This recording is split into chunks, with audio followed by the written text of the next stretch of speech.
Bonjour et bienvenue sur le plateau du premier forum Santé Innovation organisé par La Tribune. Nous recevons Marie Catoire qui est directrice d'accompagnement des startups à Unitech. Bonjour, Marie Catoire. Est-ce que vous pouvez tout d'abord nous rappeler un petit peu qu'est-ce qu'Unitech et quelles sont les missions d'Unitech? C'est un peu la même question. Mais... Oui, alors Unitech, c'est une association loi 1901 de droit privé qui a été fondée il y a une trentaine d'années par Alain Rousset, à l'époque il était maire de Pessac, pour faciliter le transfert de qui est technologie. l'actuel président du Conseil régional voilà. Nouvelle-Aquitaine. À l'époque, pour faciliter le transfert de technologie, et qui est donc une structure dont le cœur de métier est aujourd'hui la création de start-up innovantes et technologiques.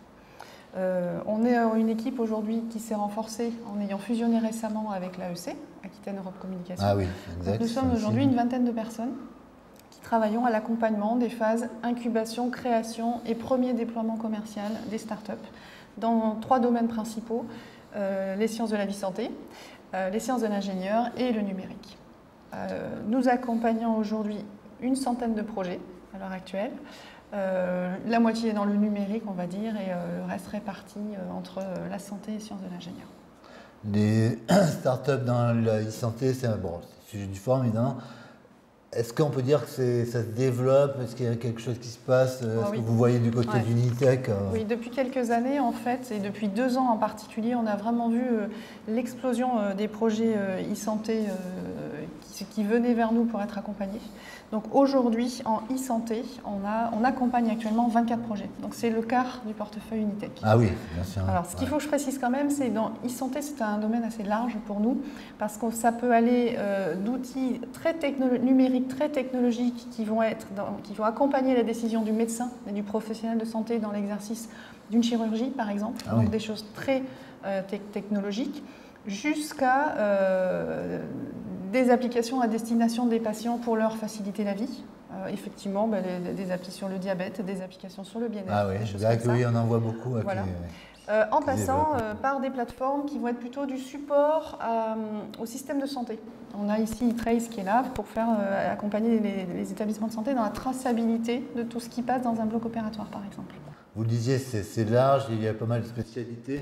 Ça veut dire aussi des types de conseils très différenciés, très spécifiques chaque fois? Oui, alors ils ont la particularité effectivement d'être dans ce milieu de la santé, qui est un milieu où les parties prenantes sont multiples, puisqu'on va avoir affaire, on doit gérer dans ce type d'entreprise des parties prenantes qui sont évidemment les professionnels de santé, les établissements de santé divers et variés, publics et privés, le système de remboursement de sécurité sociale, donc les institutions publiques et les mutuelles qui peuvent être privées, des grands groupes pharma, des associations de patients, les patients eux-mêmes.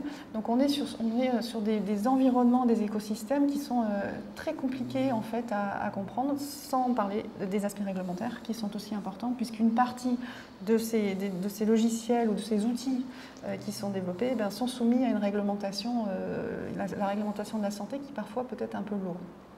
Donc, alors eux-mêmes, j'imagine qu'ils ont déjà des connaissances assez pointues sur la technologie, évidemment, qu'ils développent, mais aussi peut-être sur l'environnement. C'est-à-dire que vous faites venir des consultants qui viennent... Oui, on essaye de mettre autour de ces équipes qui, bien souvent, effectivement, sont partis... Leur particularité, c'est que la plupart du temps, ils sont partis de l'usage et du besoin exprimé par un médecin. Ce qui est une vraie particularité dans la plupart par rapport à ce qu'on peut accompagner dans d'autres startups. Donc, ils ont souvent une forme de compétence médicale ou le réseau des médecins qui sont sur le besoin identifié. Ils agrègent à ça des compétences numériques, informatiques, objets connectés en fonction de ce qu'ils font. Et ils ont besoin après qu'on les aide à bien structurer tout cela en ajoutant notamment du conseil sur la partie réglementaire, du conseil juridique, de l'aide à la réflexion sur leur business model et la manière de gagner de l'argent, ce qui est compliqué, et la mise en relation avec des établissements de santé ou des living labs vers lesquels ils peuvent aller tester ce qu'ils sont en train de développer. D'accord. Oui, alors justement, on a un village des startups aujourd'hui à ce forum. Il y en a plusieurs qui viennent d'Unitech. Alors, qu'est-ce qu'elles vont venir chercher ici en premier lieu? Et puis, bon, est-ce que c'est une première sortie pour beaucoup ou pas? Oui, alors pour certaines d'entre elles, c'est effectivement la première fois qu'elles exposent finalement leur prototype ou leur produit qui commence à être prêt. Elles viennent montrer et tester un peu auprès de ce public averti quand même qui vient au forum ce qu'elles ont développé, la manière dont elles pensent le commercialiser. Donc pour elles, c'est une très bonne opportunité de se faire connaître dans l'environnement bordelais et dans l'écosystème et de rencontrer un certain nombre de gens avec lesquels il faut qu'elles soient en contact. Alors justement, on en parle de plus en plus de cet écosystème de la e-santé au niveau régional, au niveau bordelais, bien sûr.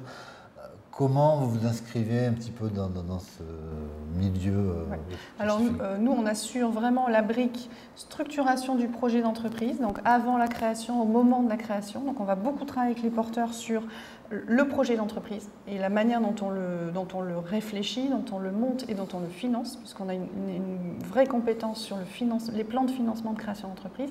Évidemment, ça c'est qu'un maillon de la chaîne, puisque on est dans un environnement santé sur lequel, qui nécessite qu'on aille discuter avec beaucoup de gens. Donc on est très en lien avec notamment le cluster TIC Santé, vers qui on envoie évidemment tous les projets avec lesquels on travaille. On discute beaucoup aussi avec le CHU pour faciliter les relations entre les startups et le CHU. On a aussi des liens avec certaines mutuelles, avec certains grands groupes comme Maincare et Agfa Healthcare, et avec tout le milieu académique aussi qui peut accompagner ces entreprises-là, qui peuvent avoir besoin de développement technique numérique supplémentaires.